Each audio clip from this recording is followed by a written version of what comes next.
మెగావాట్ల ఉచిత మేము ఈరోజు మీకు అతి తక్కువ ధరకు ₹2.49 ఇస్తాము. మీరు చెప్పినటువంటి ఆ సంస్థను మీరు ముందుకు వెళ్ళడానికి టెండర్ల సమస్య ఉంది కాబట్టి ఆ బాధ్యత కేంద్ర ప్రభుత్వమే సంస్థ అనేటువంటి మేము తీసుకుంటాము అని చెప్పి solar energy corporation of India రాష్ట్ర ప్రభుత్వానికి లేఖ రాయడం జరిగింది. దాని మీద అన్ని రకాల ఆలోచన చేశారు. ఈరోజు కొనేటువంటి రేట్ ఎంత ఉంది, ఇది తీసుకుంటే మనకి ఎంత భారం తగ్గుతుంది, ఎంత ప్రయోజనం చేకూరుతుంది రాష్ట్ర ప్రజలకు కానీ రైతాంగానికి కానీ అనేటువంటి ఆలోచన చేసి డిస్కమ్లకు సంబంధించి ఈరోజు కొనుగోలు చేసేటువంటి విద్యుత్ ఛార్జీలు కూడా తగ్గుతాయి. అదేవిధంగా అనేక సందర్భాల్లో చెప్పినట్టుగా ఆత్మనిర్భర్ భారత్కి సంబంధించి కూడా మనం మద్దతు ఇచ్చినట్టు అవుతుంది. ఎందుకంటే కేంద్ర ప్రభుత్వ సంస్థ కాబట్టి ప్రైవేటు వ్యక్తుల భాగస్వామ్యం కన్నా తక్కువ రేటుకో మనకు రావడం, మనం కొనుగోలు చేసేటువంటి అవకాశం కలగడం, కేంద్ర ప్రభుత్వ సంస్థని ప్రోత్సహించినట్టుగా ఉండడం, కేంద్ర ప్రభుత్వ సంస్థ నుంచి ఇచ్చేటువంటి దీన్ని రాష్ట్ర ప్రజలు రైతుల యొక్క లబ్ధి చేకూర్చేటువంటి విధంగా తీసుకురావాలనేటువంటి ఆలోచన. బహుశా అంత చౌకగా అతి చౌకగా ఆ రోజు విద్యుత్ అందించడానికి వచ్చాయి. ఈరోజు నేను అడుగుతున్నా ఇదే చంద్రబాబు నాయుడిని, ప్రతిపక్షాలని, ఈనాడు పేపర్ని, మిగతా మీడియాలని, ఒకవేళ ₹2.49 వాళ్ళు కరెంట్ ఇస్తామని చెప్పినప్పుడు దాన్ని తీసుకోకుండా కానీ ఉండుంటే యూనిట్ రేటు ఈరోజు ఏం రాసిన వాళ్ళు మీరు ఆ రోజు ₹2.49 ఇస్తాననింది అది కేంద్ర ప్రభుత్వ సంస్థ. అయినా మీరు లాలుచిపడి రకరకాలైనటువంటి వాటితో మీరేదో ముడుపులు ఆశించి దానిని తీసుకోలేదు కాబట్టి పెద్ద తప్పు చేశారని చెప్పి గొగ్గోలు పెట్టేటువంటి వాళ్ళు. అంటే మీరు ఏదైనా మాట్లాడతారు, నరవలేనటువంటి నాలుక మడతేసి మాట్లాడతారు, తిప్పి మాట్లాడతారు, తిరగేసి మాట్లాడతారు. చంద్రబాబుకి తెలుగుదేశం పార్టీకి అలవాటు, ఆనవాయితీ. వాళ్ళ తానా అంటే తందానా అన్నట్టుగా కొన్ని పత్రికలు, మీడియాలు దానిని ఏదో ఒక విధంగా ఈరోజు వాటిని ప్రజల్లోకి ఏ విధంగా దుర్మార్గంగా తీసుకువెళ్ళాలనేటువంటి ఆలోచన. నేను అడుగుతున్నా, ఆ రోజు ఉచితంగా ఇస్తే ఈరోజు మీరు ప్రశ్నిస్తున్నారు, తీసుకోకపోతే ఎందుకు తీసుకోలేదు, ఉచితంగా ఇస్తే దాని వెనక మీకున్నటువంటి ఆంతరం ఏమిటి, ఆలోచన ఏమిటి అని చెప్పి ప్రశ్నించుండేవాళ్ళు. కాబట్టి ఇటువంటివన్నీ వస్తాయనే రాష్ట్ర ప్రభుత్వం కేంద్ర ప్రభుత్వ సంస్థతో ఒప్పందం చేసుకోవడం అనేటువంటిది ఆనవాయితీ. కాబట్టి ఇది పారదర్శకంగా ఉంటుంది. కేంద్ర ప్రభుత్వం అన్ని విధాల ఆలోచన చేసి నిర్ణయం తీసుకుంటుంది. అందులో భాగంగా మనకి తక్కువ ధరకే ఇస్తుంది. అన్ని ఆలోచన చేశాం. అటు కేంద్ర ప్రభుత్వం, ఇటు రైతుల ప్రయోజనాలు, తక్కువ రేటు రావడం, డిస్కమ్లకు సంబంధించి ఈరోజు మనం కొనుక్కున్నటువంటి వాటికి సంబంధించినటువంటి దాంట్లో ఎక్కడ ఇబ్బంది లేకుండా ఉంటుంది. అంతే తప్ప ఆదాని సంస్థతో నేరుగా ఒప్పందం చేసుకున్నట్టుగానే రాస్తున్నాయి. ఈరోజు ఒకసారి చూద్దాం. చంద్రబాబు నాయుడు గురించి ఈరోజు పేపర్లు రాస్తున్నాయి కదా, ఆయన బ్రహ్మాండమైనటువంటి సంస్కరణకర్త, సంస్కరణలకు ఆద్యుడు అని చెప్పి మాట్లాడుతున్నారు.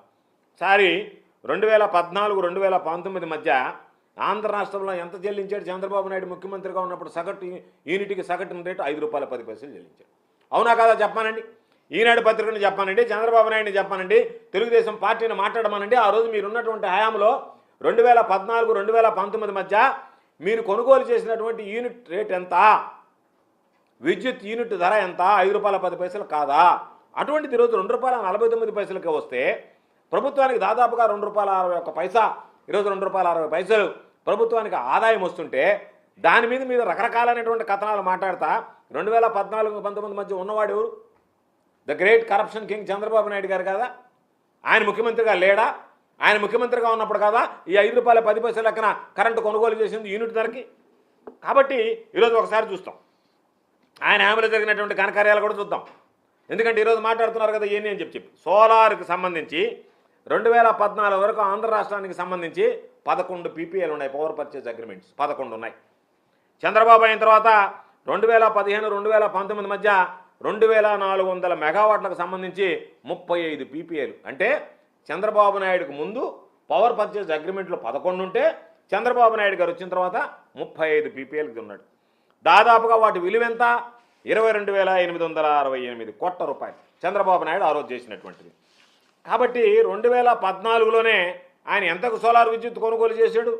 యూనిట్ ₹6.99, అంటే దాదాపుగా ₹7 యూనిట్కి ఆ రోజు ఆయన విద్యుత్ కొనుగోలు చేసి PPA చేసుకున్నాడు. 2016లో దాదాపుగా ఈ PPAలు 1500 మెగావాట్ల మేర జరిగాయి. కాబట్టి నువ్వు చేసుకున్నటువంటి రేట్లు ₹5.10 దగ్గర నుంచి దాదాపుగా ₹5.10 దగ్గర నుంచి ₹6.90 వరకు ఈరోజు నువ్వు చేసినటువంటివి ఒక్కసారి చూస్తే మీ దగ్గర ఉన్నటువంటి పరిస్థితి యూనిట్కి గరిష్టంగా ₹3.74 నుంచి ₹4.84 వరకు చెల్లించాడు.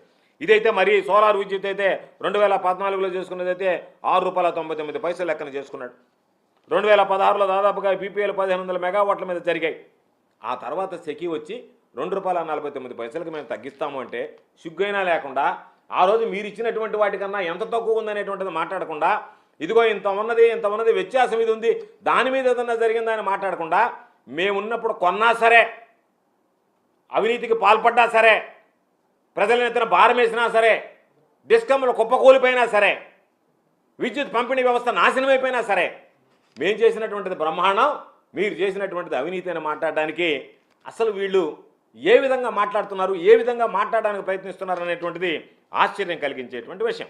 అందుకనే 2019-20 సంవత్సరానికి వచ్చినప్పుడు ప్రభుత్వం వచ్చినప్పుడు కూడా రెగ్యులేటరీ కమిషనే ఇచ్చింది విద్యుత్ కొనుగోలుకు సంబంధించి దాదాపుగా రిలీజ్ చేసినటువంటి తారీఫులో దానికి సంబంధించి రూ. 4.63 సోలార్ ప్రాజెక్టుల నుంచి ఉన్నటువంటి యూనిట్